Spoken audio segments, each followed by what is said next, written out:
Selamat pagi teman-teman semuanya. Perkenalkan kami dari tim Micro Teaching UPJ. Saya sendiri Jihan dan dua rekan saya ada Kak Rozak dan Kak Erika. Pada kesempatan yang sangat luar biasa kali ini kita akan memaparkan hal yang sangat menarik banget nih. Mungkin sebelumnya saya ingin nanya teman-teman di sini ada nggak sih yang pernah pakai aplikasi dating? Mungkin salah satunya Tinder. Bisa langsung kasih reaction love aja nih kalau memang pernah teman-teman yang pakai Tinder atau mungkin Bumble atau mungkin di Twitter atau aplikasi-aplikasi jodoh lainnya. Wah, ternyata banyak banget ya yang pernah main aplikasi dating nih. Luar biasa ada Kak Marius, yang pernah main ada Kak Ishan dan yang lainnya. Oke, langsung aja berikut RPP kami.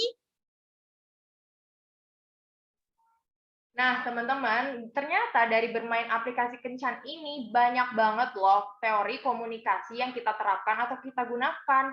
Mau tahu apa aja nggak sih? Yuk kita simak teori komunikasi apa aja. Slide selanjutnya. Nah, sebelum masuk ke teori ini, kita ada salah satu kasus yang baru aja booming, yaitu di rumah aja pengguna aplikasi kencan Tinder naik 19%. Di Indonesia sendiri, layanan ini menunjukkan kenaikan percakapan sebanyak 23%, dan lama percakapan dalam bentuk chatting meningkat 19%. Jadi, dengan di rumah aja ternyata makin banyak loh orang-orang yang pengen punya pacar istilahnya. Nah, dari CEO Tinder sendiri, Ellie Sedman mengatakan, kini di seluruh dunia semakin banyak pengguna Tinder yang melakukan swipe kanan orang baru. Artinya apa? Jadi dari swipe kanan ini makin banyak orang-orang yang ingin untuk memiliki pasangan melalui aplikasi kencan online yaitu Tinder. Next. Oke, yang pertama nih ada salah satu teori komunikasi yaitu technological determinism, di mana teori ini dipopulerkan oleh Marshall McLuhan pada tahun 1960.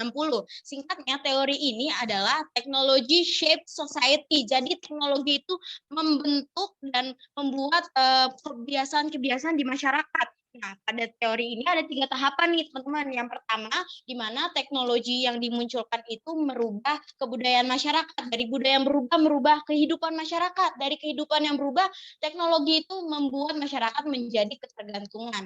Salah satu contohnya nih, yang sekarang dewasa ini banyak orang di seluruh Indonesia, bahkan seluruh dunia menggunakan smartphone. Nggak ada orang yang mungkin seharian tuh nggak pegang smartphone. Dengan berbagai fitur canggih di dalamnya, salah satunya aplikasi Tinder itu memudahkan kehidupan masyarakat sekarang. Ya mungkin sebelumnya nih PDKT-nya surat menyurat, ribet, lama segala macam. Dengan adanya teknologi, salah satunya aplikasi Tinder ini semakin memudahkan masyarakat dan juga merubah kebiasaan di masyarakat.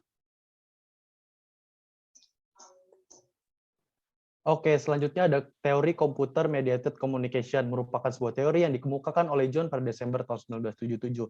Intinya, teori ini berisikan tentang bahwa media komputer dapat digunakan sebagai salah satu media dalam berkomunikasi untuk tujuan tertentu. Walaupun teori ini dicetuskan pada tahun 1977, tapi masih relevan sampai sekarang. Boleh di next?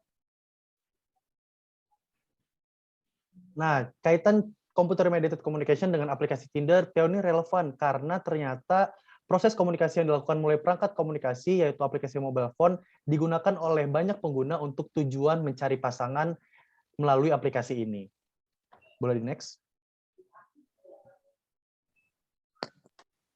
Nah, ternyata dari aplikasi kencan banyak banget loh teman-teman pasangan yang berhasil ke jenjang pernikahan yang lebih serius gitu. Apa sih yang buat mereka yakin dan percaya satu sama lain? Faktornya itu ada pertama, sekampung dan seiman, terus juga kecocokan dalam berbagai hal, nyambung satu sama lain, dan rasa saling percaya. Nah, kalau kita sudah membuka diri, mulai percaya, itu kita sudah masuk ke teori penetrasi sosial. Boleh di next. Teman-teman tahu nggak sih apa itu teori penetrasi sosial? Teori ini secara umum menggambarkan sebuah proses pendekatan sebuah hubungan di mana hubungan itu mulai percaya satu sama lain, mulai mengandalkan diri satu sama lain. Nah, teori ini dipopulerkan oleh Irwin Altman dan juga Dallas Taylor. Nah, teori ini juga sering banget disebut teori kulit bawang. Kenapa sih? Karena jika dikaitkan seperti lapisan kulit luar adalah informasi terbuka yang biasa kita sampaikan, seperti nama, gender, dan juga umum. Lalu lapisan kedua yaitu lapisan semi-private, hal-hal yang lumayan dijaga dan tidak terbuka, seperti alamat rumah, pekerjaan, dan lain-lain. Lalu lapisan ketiga, lapisan private, di mana lapisan ini adalah lapisan yang sangat rahasia dan sangat kita jaga, teman-teman. Wah, berikut pemaparan terkait kaitan teori komunikasi dengan hal-hal yang ternyata di sekeliling kita viral tuh ada hubungannya nih dengan teori-teori komunikasi yang pastinya menarik banget nih teman-teman. Mungkin teman-teman masih ada yang bingung atau pengen ditanyain, boleh banget langsung di kolom chat, Oke, diketik ini pertanyaannya. oke, Oke. ada Ishan nih. Ishan bertanya, menarik banget pertanyaannya. Bisa sampai tahap menikah seperti kasus yang sebelumnya. Proses PDKT atau pendekatan yang dilalui tentunya harus ada pada saat itu. Pertanyaannya, adakah teori yang menyatakan tentang pendekatan secara online? Kalau untuk teori PDKT sendiri, itu ada. Namanya adalah teori pengurangan ketidakpastian. Itu salah satu teori yang menyatakan untuk proses PDKT. Ada dengan cara aktif, yaitu dengan stalking Instagram segala macam, atau pasif dengan cara melihat-lihat doang, melihat-lihat demografi pasangan, atau interaktif, kamu udah berani nanya. Kalau pendekatan secara online, mungkin online teori computer mediated communication bisa jadi salah satu teori yang relevan. Gitu, Kak Jihan.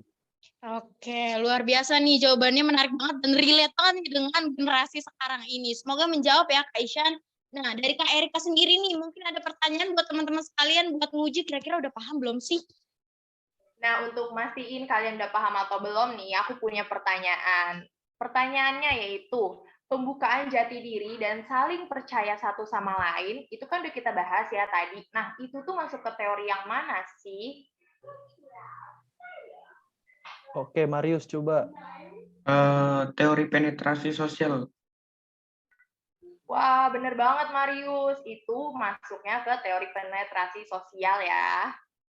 Oke, keren banget nih. Berarti teman-teman udah mulai paham ya. Nah, tapi tar dulu nih teman-teman, karena di sini kita masih ada permainan yang seru banget. Kita akan main true or false. Jadi nanti aku sama kakak-kakak lainnya ngasih statement. Nah, kalian jawab tuh menurut kalian itu statementnya true atau false dan pastinya berkaitan dengan pembelajaran kita hari ini. Bisa langsung dikasih reaction thumbs up kalau benar dan juga reaction X kalau misalkan salah. Oke, kita mulai dari Kak Rozak, silakan.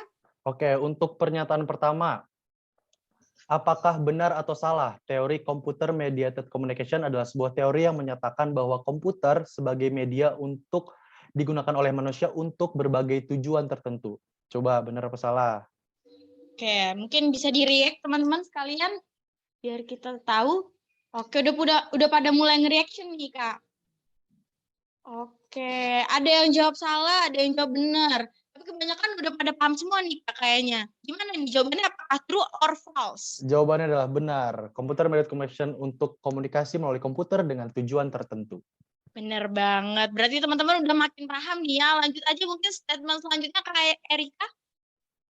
Nah, statement selanjutnya, benar atau enggak nih, kalau misalkan teori penetrasi sosial adalah teori yang membahas ketegangan suatu hubungan.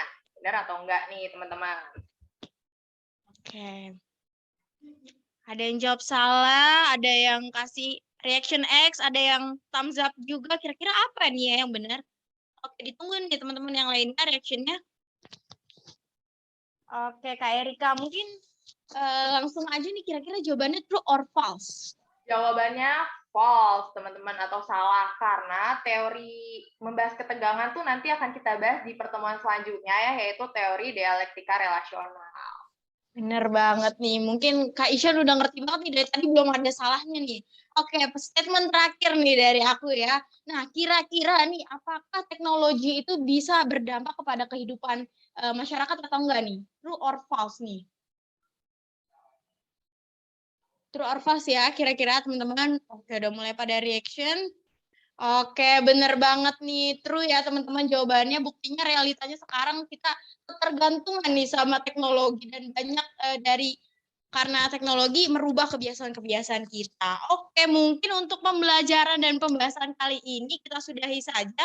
Terima kasih teman-teman yang sudah ikut aktif berpartisipasi. Semoga makin paham terkait materi pembelajaran kita kali ini. Selamat pagi dan selamat menjalankan aktivitas. Sampai berjumpa di pembahasan seru lainnya. Dadah.